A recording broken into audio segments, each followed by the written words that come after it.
All right, so today we're diving into something pretty intense, huh? We're talking about the ER. Yeah, the emergency room. It's one of those places where every second really does count. Oh, absolutely. And we wanted to kind of get into the minds of those ER doctors, Right. the ones who have to make these super fast life-saving decisions. Yeah, like the moment a patient arrives, like what's going through their heads. Exactly, yeah. How do they even process everything so quickly? Right. And make the right call right away. So we've been checking out some different stuff about this, and Okay.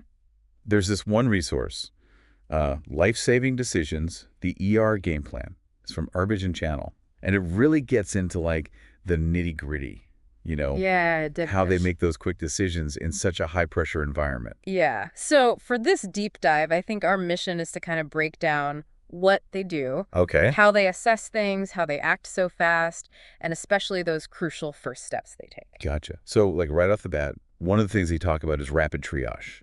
Oh, yeah. Triage. That's like the first thing. It's basically sorting patients Okay. based on how urgent their condition is. So it's like figuring out who needs to be seen right away. Exactly, yeah. Who can wait a bit? Okay. And they kept saying the first minute counts. Oh, all the time, yeah. Yeah. That first minute is absolutely crucial. It's all about those vital signs. Right. Heart rate, blood pressure, breathing. Yeah, all of that. They're basically filtering to see who's the most critical. So at that point, it's not even about knowing exactly what's wrong. Not yet, no. It's more like, are they in immediate danger? Gotcha. And from there, once they've done that initial triage, then they move on to a more structured evaluation. Okay. But it's still really quick. Mhm. And for that, they use something called the ABCDE checklist. The ABCDE checklist. Yeah, and it's fascinating how this like simple checklist covers all the basics of keeping someone alive. I like it. ABCDE. Easy to remember. Exactly.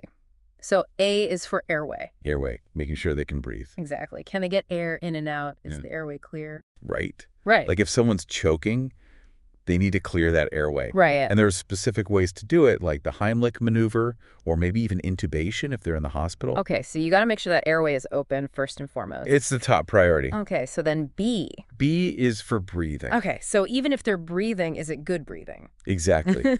Are they breathing well enough? Do they need extra oxygen? Right. So they look at how fast and deep they're breathing, Yeah. listen for weird sounds, Huh. check their oxygen levels, and if they need help, they might give them oxygen through a mask or even put them on a ventilator. Okay. So then C. C is for circulation. So it's got to be about the blood, right? Yeah, all about the blood, making Mhm. sure it's pumping and flowing like it should. Okay. They check for serious bleeding, signs of shock. Right, because the source mentioned that like blood pressure being really low is a huge red flag. Oh yeah, for sure. It could mean the body isn't getting enough oxygen. So that's where they might do things like put direct pressure on a wound or give them IV fluids to stabilize their blood pressure. So you can see how it all builds on each other, like A, B, C.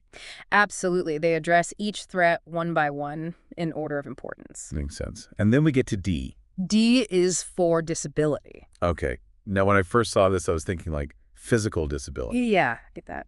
But that's not it at all, is it? No, it's not. Okay, good. What is it? So in the ER, disability means they're checking how the brain is working. Yeah. Are they conscious? Are they responding? Or are they unconscious? Gotcha. Things like that. Okay. And they'll check their pupils too. They're pupils, really? Yeah, like if the pupils are different sizes, it could be a sign of pressure on the brain. Wow. I had no idea. Yeah, it's a quick way to check for brain injury.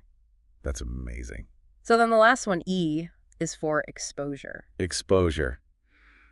This one seems a little different to me. Yeah. It's about doing a full physical exam, but also keeping them warm. Exactly. They need to be able to see the patient's whole body Right. to find any injuries or anything else going on, but they also have to make sure the patient doesn't get too cold, especially if they've been through something traumatic. So hypothermia is a big concern. Oh yeah, huge. It can really mess with things like blood clotting. Wow.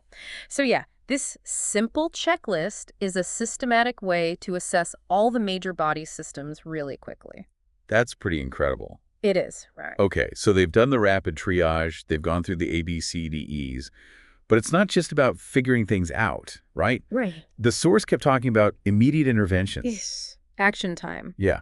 So what does that look like? So basically, whatever they find during the assessment, they take action right away. Okay. If the airway's blocked, they clear it, maybe with suction.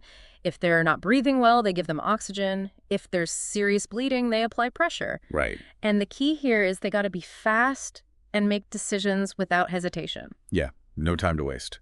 And this all has to be incredibly coordinated too, right? Oh, yeah, for sure. Which is why communication and teamwork are so important in the ER. They highlight that a lot in the source material. I bet. It's a high-pressure environment. Everyone needs to be on the same page. Absolutely. It's like a well-choreographed dance. Everyone's got their role. Someone's managing the airway, someone's giving meds, someone's monitoring vitals. Right. And they're constantly communicating, keeping everyone updated. So they're all in sync. Yeah, that's the idea. And to help with that, they use standardized protocols, right? Okay. Like ATLS and ACLS. What are those exactly? Think of those as like established guidelines. Based on evidence, they tell them how to handle specific emergencies. Okay. So like ATLS, that's Advanced Trauma Life Support. It's all about managing trauma patients. ACLS, Advanced Cardiac Life Support, that's for cardiac arrest and other heart emergencies. Gotcha. So basically, they have these plans in place for the most critical situations. It helps them make quick, reliable decisions in those really high-pressure moments. So it's like they've rehearsed for the worst-case scenarios. Exactly. That's amazing. But even with all that structure, they still emphasize learning from experience. No, absolutely. Every case is a learning opportunity. They always do debriefings afterwards. Okay. They go over what happened, what went well, what they could have done better. So they're always striving to improve. Always.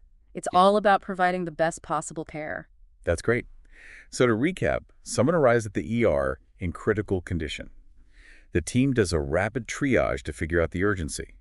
Then they use the ABCDE checklist to do a systematic evaluation. Then they jump into action with immediate interventions to stabilize the patient. Right.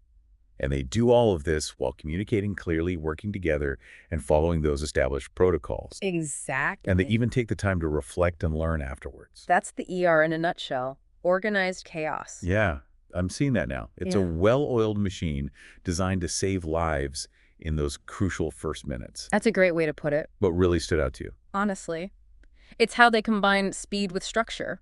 You Yeah, know? yeah. Like every second matters, but they still have this framework, the ABCDEs, the protocols. It keeps things from falling apart in the chaos. Yeah, I think that's what impressed me the most too. The structure lets them act fast without losing control. Exactly. So think about that as you go about your day.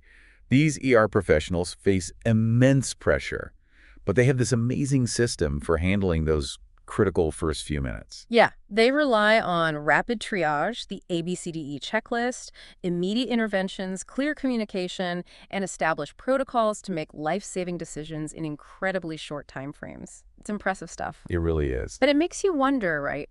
What aspects of this system could we use in other parts of our lives, like at work or even personal challenges?